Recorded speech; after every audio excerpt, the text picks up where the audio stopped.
Before moving on to the video, click on subscribe button and on the bell icon to get notified. Hi guys! Welcome to All About Android.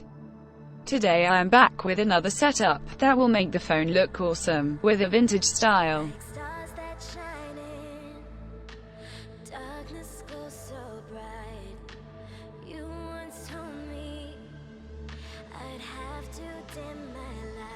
So if you like the setup, then sit back, relax and enjoy the video till the end.